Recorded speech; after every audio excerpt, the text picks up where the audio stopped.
5 శతాబ్దాల క్రితం ఇటలీకి చెందిన ప్రఖ్యాత చిత్రకారుడు ఫిలాసఫర్ లియోనార్డో డావిన్సీ తాను చిత్రించిన మోనాలిసా పెయింటింగ్ ఒకరోజు ఫ్రెంచ్ మ్యూజియంలో గోడకు వేలాడుతుందని ఊహించి ఉండకపోవచ్చు. ఆ చిత్రానికి హై సెక్యూరిటీతో పాటు బుల్లెట్ ప్రూఫ్ భద్రత, క్రమబద్ధీకరించిన ఏసీ సౌకర్యం ఏర్పడుతుందని ఏ మాత్రం అనుకుని ఉండకపోవచ్చు. ప్రస్తుతం పారిస్ నగరంలో 2024 ఒలింపిక్స్ క్రీడలు జరుగుతున్నాయి. అక్కడికి ప్రపంచ వ్యాప్తంగా వేలాదిగా క్రీడాకారులు, క్రీడాభిమానులు చేరుకున్నారు. ప్యారిస్ కు వచ్చిన వాళ్ళు ఈఫిల్ టవర్ ను చూడడం ఎంత ముఖ్యమైనదని భావిస్తారో, అక్కడి లావ్రే మ్యూజియం విజిట్ చేయడం కూడా అంతే ప్రధానంగా భావిస్తుంటారు. ఎందుకంటే అదే మ్యూజియంలో మోనాలిసా చిత్రం ఉంటుంది. ప్రపంచంలోనే అత్యంత విలువైన పెయింటింగ్స్ లలో మోనాలిసా పెయింటింగ్ కూడా ఒకటి. దానిని చూడడం ఒక జీవితకాలపు అనుభవంగా భావిస్తుంటారు పర్యాటకులు. నిజానికి ఆ పెయింటింగ్ కు శతాబ్దాల చరిత్ర ఉంది. 1503 సంవత్సరంలో దీనిని చిత్రించిన లియోనార్డో డావిన్సీ సామాన్యుడేం కాదంటే మీరు నమ్మలేరు. డావిన్సీ అనేక రంగాలలో నిష్ణాతుడు. ఆయన కేవలం పెయింటర్ మాత్రమే కాదు, గొప్ప Italian philosopher, engineer, scientist, sculpture, architect, theorist అని చరిత్ర చెబుతోంది. అందుకే ఈయన ప్రత్యేకంగా టైం తీసుకుని తయారు చేసిన మోనాలిసా చిత్రం అంత ఫేమస్ అయింది. మరి చిత్రంలోని యువతికి సంబంధించిన అనేక అంశాల పట్ల ప్రపంచం ఆసక్తి కనబరిచింది. జార్జియో వసారి అనబడే కళాకారుడు 1550లో లియోనార్డో డావిన్సీ ఆత్మకథను రాయడం ద్వారా మోనాలిసా పెయింటింగ్ కు సంబంధించినటువంటి అనేక విషయాలను ప్రపంచానికి తెలిసాయి.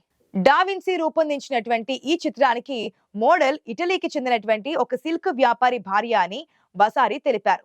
ఆ చిత్రానికి మోనాలిసా అన్న పేరు వెనుక కూడా పెద్ద కథే ఉంది. రీసెర్చ్ తర్వాత తెలిసిందేంటంటే ఈ చిత్రానికి 2 పేర్లున్నాయి. ఒకటి మనకు బాగా పరిచయమైనటువంటి మోనాలిసా. ఆ పేరు మడోనా లీసా నుంచి వచ్చింది. ఇటాలియన్ సంప్రదాయ భాషలో మడోన్నా అంటే మేడం అని అర్థం. మోనాలిసా అంటే మై లేడీ అని అర్థం వస్తోంది. అంటే మడోన్నా లీసా అన్నది మేడం లీసాగా మారాలి. కానీ ఇక్కడ మడోన్నాగా మార్చారు. అయితే మరింత షార్ట్ గా మార్చేందుకు ఇంగ్లీష్ లో ఒక ఎన్ అక్షరం తొలగించి మోనాగా మార్చారు. దాంతో అది మోనాలిసాగా మారిపోయింది. అయితే ఈ చిత్రం ప్రత్యేకత గురించి చెప్పాలంటే 1, 2 కాదు మరెన్నో ఉన్నాయి. అందుకే ఆ చిత్రాన్ని చిత్రీకరించేందుకు చాలా సుదీర్ఘ కాలం పట్టింది. మీకు తెలుసా, మోనాలిసా చిత్రంలో అత్యంత ప్రధానమైన రహస్యం ఆమె పెదవులపై కనిపించే ఆ దరహాసమే. మరి ఆ ఎఫెక్ట్ కోసం కొందరు 12 ఏళ్లు పట్టిందని, మరికొందరు 7 ఏళ్లు, కొందరు 4 ఏళ్లు పట్టిందని చెబుతారు. దీనిని బట్టి చూస్తే లియోనార్డో డావిన్సీ ఆ ఎఫెక్ట్ కోసం ఎంత కష్టపడ్డాడో అర్థం చేసుకోవచ్చు. నిజానికి ఆ పెయింటింగ్ లో ఆ నవ్వే అతిపెద్ద రహస్యం. నేటికి పరిశోధకులు మోనాలిసా చిరునవ్వుపై అధ్యయనం చేస్తూనే ఉన్నారు. మోనాలిసా పెయింటింగ్ లో ఈ మిస్టరీ చిరునవ్వు వివిధ కోణాల నుంచి వివిధ రకాలుగా కనిపిస్తోంది. ఓ కోణంలో చూసిన ఆమె చిరునవ్వు మరొక కోణంలో మసకబారుతోంది. ఆ ఎఫెక్టే ఆ చిత్రానికి అంత విశిష్టత వచ్చేలా చేసింది. అందుకే అది ప్రపంచంలోనే అత్యంత ఖరీదైన పెయింటింగ్ గా మారింది. అంతర్జాతీయంగా ఆర్బిట్రేషన్ ప్రకారం దీని విలువ సుమారుగా 2017లో $790 మిలియన్. అంటే మన దేశపు కరెన్సీలో చూస్తే గనుక దీని విలువ 5159 కోట్ల రూపాయలు. అయితే ఈ చిత్రం ఇంతగా ప్రసిద్ధి పొందడానికి మరొక ఘటన కూడా కారణమైంది. 1911 ఆగస్టు 21న ఈ పెయింటింగ్ ను 3 వ్యక్తులు సదరు మ్యూజియం నుంచి దొంగతనం చేశారు. ఒక ఇటాలియన్ వ్యక్తి విన్సెంజో పెరుగియా నేతృత్వంలో ఇది జరిగింది. అతనేమనుకున్నాడంటే లియోనార్డో డావిన్సీ అనే వ్యక్తి ఇటలీ నుంచి ఫ్రాన్స్ చేరుకున్నాడు కాబట్టి ఆ పెయింటింగ్ ఖచ్చితంగా ఇటలీకే చెందిందని అనుకున్నాడు.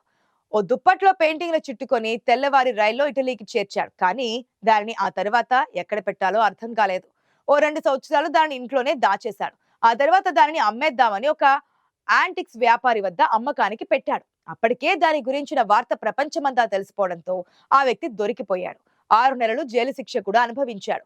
దాంతో అప్పుడు ఫ్రాన్స్ దేశానికి పాలిస్తున్నటువంటి కింగ్ ఫ్రాన్సిస్ మోనాలిసా పెయింటింగ్ మళ్ళీ ఫ్రాన్స్ లోని లావ్రే మ్యూజియానికి చేర్చారు. ఇప్పుడు మళ్ళీ ప్రతి సంవత్సరం దానిని చూడడానికి మిలియన్స్ ఆఫ్ టూరిస్టులు వస్తుంటారు. అయితే 1950లలో మోనాలిసా పెయింటింగ్ పై దాడులు జరగడంతో బుల్లెట్ ప్రూఫ్ భద్రత, వాతావరణం నుంచి కాపాడే రక్షణను కల్పించడం జరిగింది.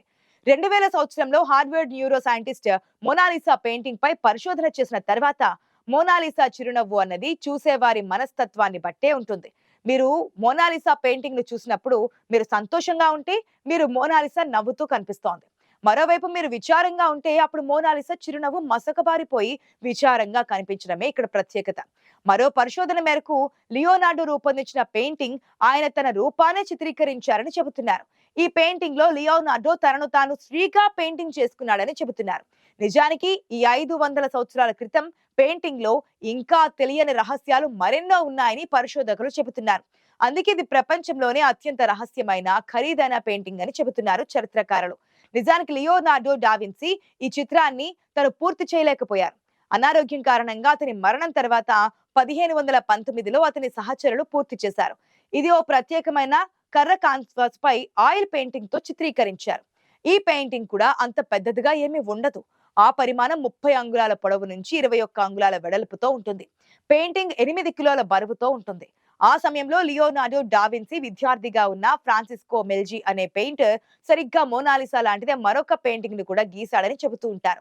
దీనికి మోనాలిసా యొక్క జంట పెయింటింగ్ అని పిలుస్తూ ఉంటారు. దీనిని స్పెయిన్ రాజధాని మాడ్రిడ్ మ్యూజియో డీ ప్రాడ్ లో ఉంచారు. ఈ పెయింటింగ్ ప్రపంచంలో చాలా రకాలుగా ప్రభావం చూపించింది. మీడియా నివేదికల ప్రకారం జూన్ 23, 1852న ఒక ఫ్రెంచ్ కళాకారుడు లూక్ మాసెరో మోనాలిసా చిరునవ్వు అందం మీద వ్యామోహంతో పారిస్ హోటల్ పైకప్పుపై నుండి దూకి ఆత్మహత్య చేసుకున్నాడు. రెండవ ప్రపంచ యుద్ధం సమయంలో పెయింటింగ్ దాని అసలు స్థలం నుండి 6 సార్లు మార్చారు. చాలా సార్లు పెయింటింగ్ పై రాళ్లు, యాసిడ్ కూడా వేశారు. ఇలాంటి ఘటనల తర్వాత దానికి అసాధారణమైన భద్రతా ఏర్పాట్లు కల్పించారు. మోనాలిసా చిత్రపటం ప్రపంచ వ్యాప్తంగా పాపులర్. చాలా మంది తమ ఇళ్లలో, బెడ్రూముల్లో, హాళ్లలో అలంకరించుకుంటూనే ఉంటారు కదా. పెయింటింగ్ లోని రహస్యాలు తెలుసుకునేందుకు కొన్ని శతాబ్దాలుగా లక్షల డాలర్లు ఖర్చు పెట్టి పరిశోధనలు జరుగుతున్నాయి. మోనాలిసా ముఖంలో విరబూసిన నవ్వు వందల సంవత్సరాలుగా మానవ జాతిని వెంటాడుతూనే ఉంది. ఈ రహస్యాన్ని ఛేదించడానికి అవిశ్రాంతంగా కృషి జరుగుతూనే ఉంది. ఆమె చిందించే చిరునవ్వు వెనకాల ఒక రహస్యం ఉందని మరొక పరిశోధకుడు చెబుతున్న తీరి విషయానికొస్తే, ఈ మధ్యనే లూయిస్ మార్టినేజ్ ఒటేరో అనే ఒక న్యూరో శాస్త్రవేత్త ఒక విషయాన్ని కనిపెట్టారు. మనం చిత్రాన్ని చూసేటప్పుడు మన కంట్లోని రెటీనాలోని ఒక సెల్స్ పికప్ చేసుకునేటువంటి ఏ ఛానల్ ద్వారా మెదడుకి ఇమేజ్ ని పంపిస్తున్నదో దానిపైనే ఈ సీక్రెట్ ఆధారపడి ఉంటుంది. అదీ కాకుండా మోనాలిసా అసలు స్త్రీ కాదని, మహిళ రూపంలో ఉన్న పురుషుడని ఇటలీ చరిత్రకారుడు విన్నెస్టీ పేర్కొనడం సంచలనంగా తెరతీసింది. కొన్ని సంవత్సరాల నుంచి విన్సెంటీ ప్రత్యేకంగా డావిన్సీ చిత్రాలపై విస్తృత పరిశోధనలు నిర్వహిస్తున్నారు. వాస్తవానికి డావిన్సీ తన శిష్యుడైన గియాన్ గియాకోమో కాప్రోటే అనే యువకుడినే మోడల్ గా స్వీకరించి ఆ చిత్రాన్ని సృజించి ఉండవచ్చన్నది తాజా విశ్లేషణ. మరో చారిత్రక సాక్ష్యం ఆధారంగా లియోనార్డ్ తన తల్లి కటారినా డావిన్సీ మీద ఉన్న ప్రేమ, ఇష్టంతోనే ఇలా చిత్రపటాన్ని చిత్రీకరించినట్లుగా కూడా చెబుతున్నారు. అంతేకాదు లియోనార్డో డావిన్సీ తనను తాను యుక్త వయసులో ఉన్నప్పుడు ఎలా ఉంటాడో ఊహించుకుని ఇలా చిత్రీకరించి ఉండొచ్చని కూడా అంటున్నారు. ఈ రహస్యం ఇప్పట్లో తేలదు, ఇంకా కొనసాగుతూనే ఉంటుంది.